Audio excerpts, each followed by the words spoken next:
Welcome to another episode of Financial Fitness. I'm your host, Donald Raymond.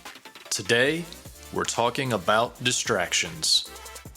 And it can be summed up in one word. Breathe.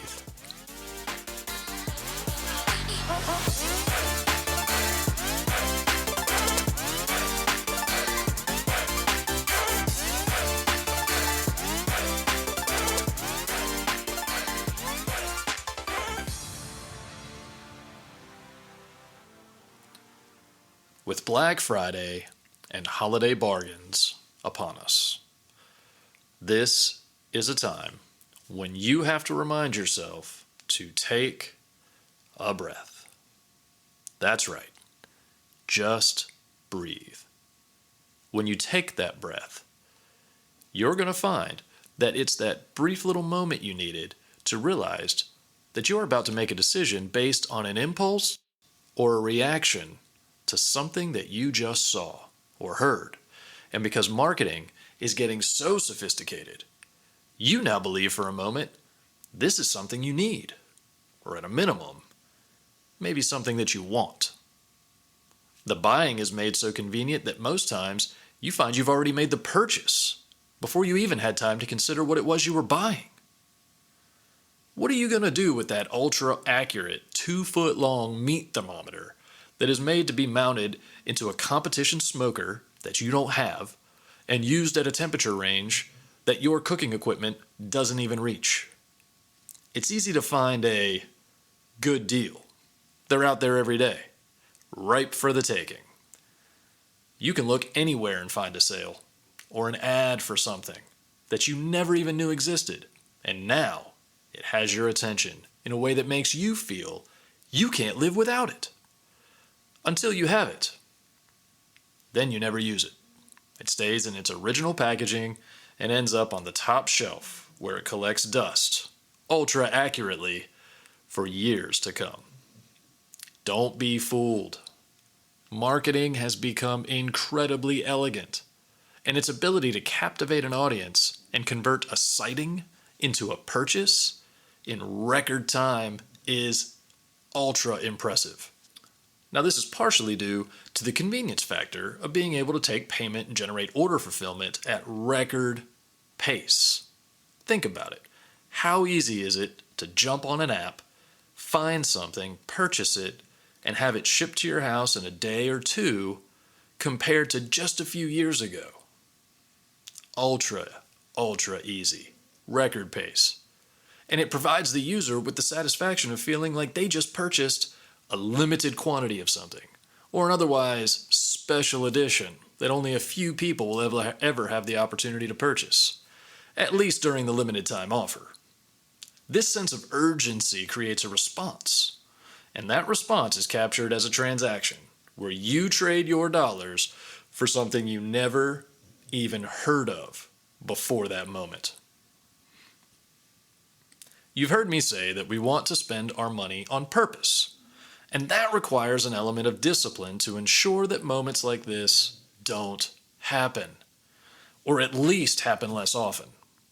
In the last episode, I talked about making lists and doing research.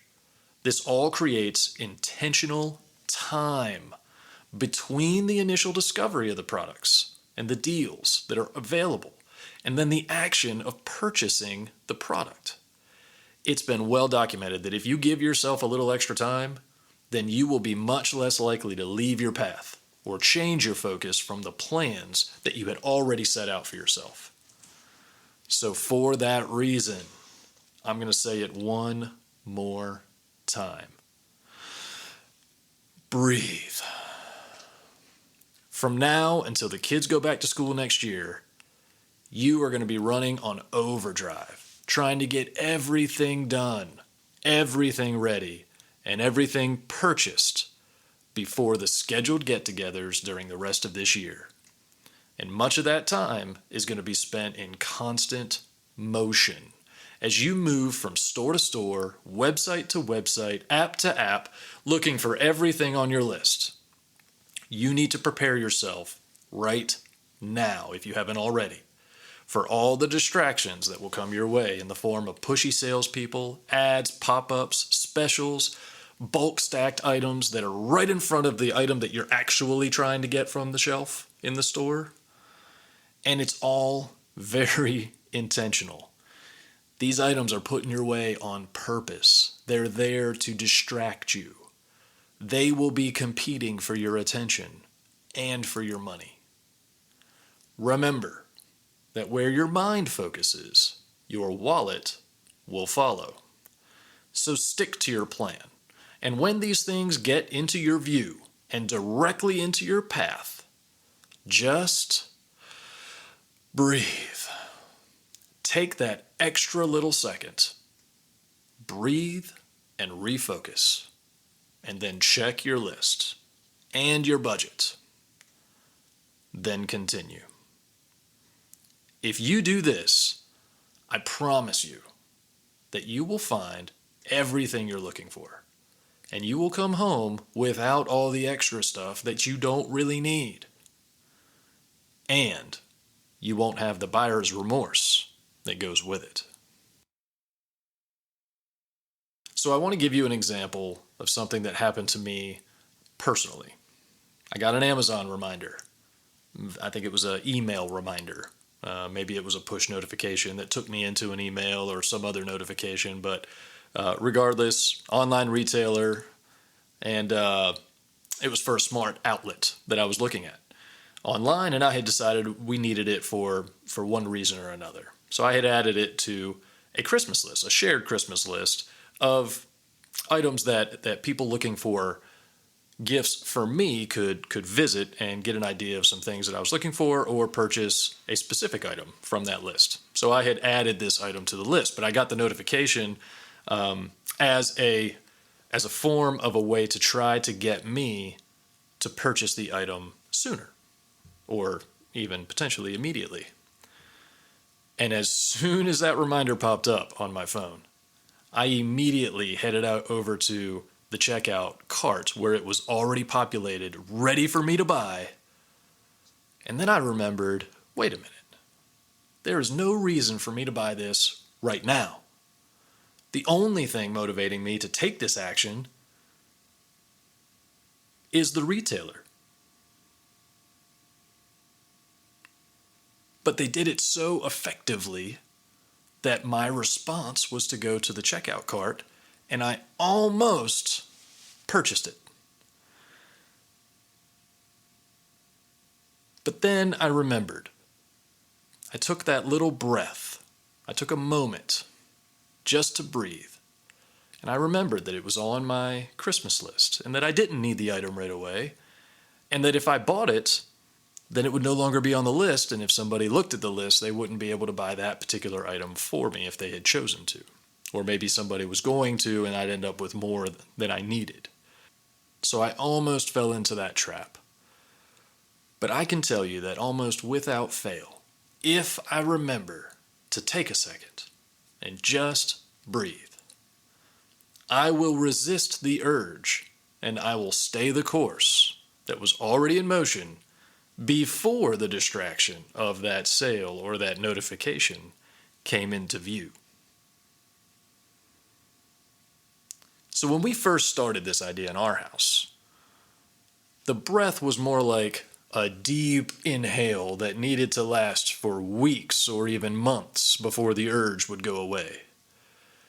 And even then, it was common to take advantage of a quote-unquote deal when the opportunity was there, only to feel the remorse, either immediately, moments later, or maybe days, weeks later. Or maybe when trying to sell that unused items a few years later in a garage sale. Now, over time, we got better at this, and what was 6 months of a pause rule became a few weeks, and now we can operate pretty confidently within our financial philosophy, knowing that when these distractions come into view, we will pause for a second, take a breath, refocus on the path, quote-unquote budget, ahead, and continue to move toward our original objective and our targeted direction. This does still find its way into the cracks of our financial armor, however. Last year, just after Christmas, we were with our son in the playroom, and he was working on his ninja moves. And we both decided almost instantly that he needed a punching bag of some kind that wasn't us. So, within a matter of minutes, we had located an item online that resembled a favorite cartoon character of his, some kind of a dinosaur, a T-Rex, I think. And only seconds later, we had parted with $35 and began the anticipation of delivery so that he could show us his stuff on that new punching bag that we determined was needed. Sourced it and purchased it all within a matter of seconds. If this sounds like a response rather than living intentionally, you are exactly right. That's exactly what we were doing. A couple days later, the punching bag was here, and it was time to start enjoying our new wisely researched and purchased item.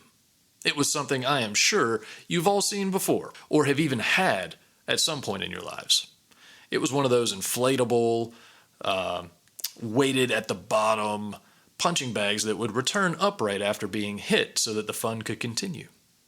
We realized right away that the weight in the bottom was not included.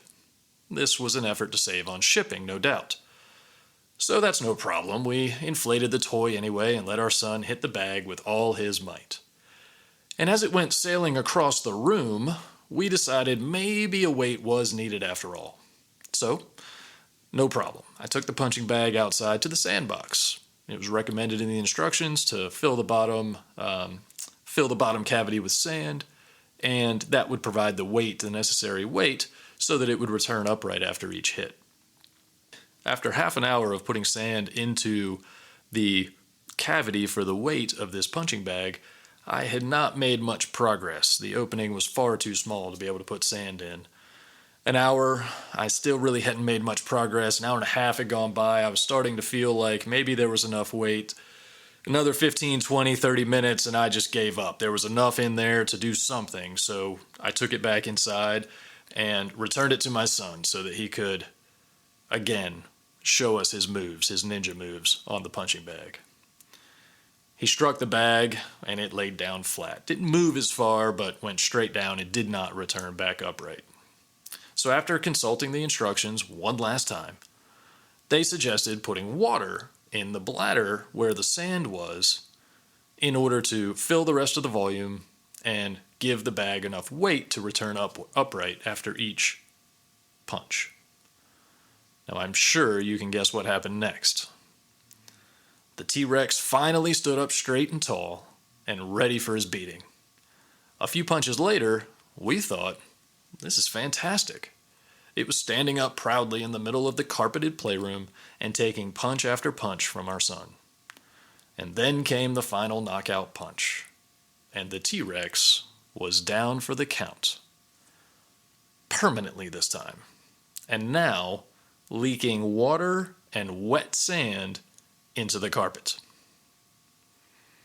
This, of course, was our consequence for not remembering to pause and take that necessary breath, which would have potentially prevented the impulse purchase and taken us to what ultimately became the solution. So after cleaning up the mess and requesting a refund, we returned the item to the nearest drop-off location and had done a little bit of research this time. We had identified a suitable punching bag that was designed for the way that it was going to be used and was much, much more durable. We included our son in the buying and research process this time, which took all of about 20 minutes, located a local retailer, and they had some in stock. So we made a family trip over to purchase the item together. Now, while this was a fantastic teachable moment for both of us and for our son, it was everything that a financial mistake can be. Frustrating, causing regret and remorse, humiliating, and without the ability to be refunded, could even create a financial strain depending on your circumstances. And if this is a common occurrence, it will most definitely have a negative financial impact. Now, this is true year round, but during this particular season, it is especially true. So, this year, while you're out and about, shopping and consuming all that the holidays have to offer, remember to pause and refocus from time to time. And especially when confronted with distractions that will pursue you and try to steal your focus away from your plan and potentially away from your holiday spirit. Okay, so it's time for a quote. Urgency will always compete for your attention, but some of the most important things in life may never compete for your attention. The difference between urgent and important is as vast as the entire universe. And for anyone who is interested in more on that subject, stay tuned because I have at least one episode that will focus specifically on this truth. But for today, just know that the distractions you will encounter are in the urgent category and are trying to steal your focus from what's really important. Now, the irony is that in order to see the important things in your life, you have to intentionally focus on them. As the quote says, they will rarely, if ever, steal your focus away from the distractions or away from the urgency in your life. Dave Ramsey says, we should always move at the speed of cash. Now, I believe this principle, and it's worked out pretty good for him. So if you adopt this belief, just know that you are in good company too.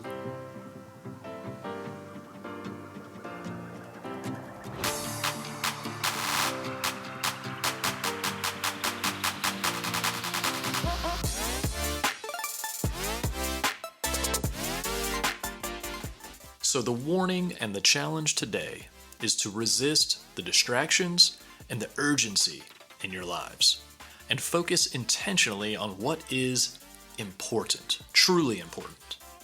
There have been attempts throughout the years to develop tools to help distinguish between urgency and importance, whether work-related or in your personal and family life. For me, I think that this is much more intuitive than we've been given credit. I think the challenge is to resist the distraction or the temptation to justify the desire to entertain the urgent items on the list. It's easy to fall victim to moving urgent items into the important column. It's even possible to reword or redefine how you describe them and how you define both urgent and important. When you do this, you infect the formula with your influence, and so the tools don't work. I would suggest that you all know the difference, and that if challenged, you could separate urgent from important just as easily as you would good from bad.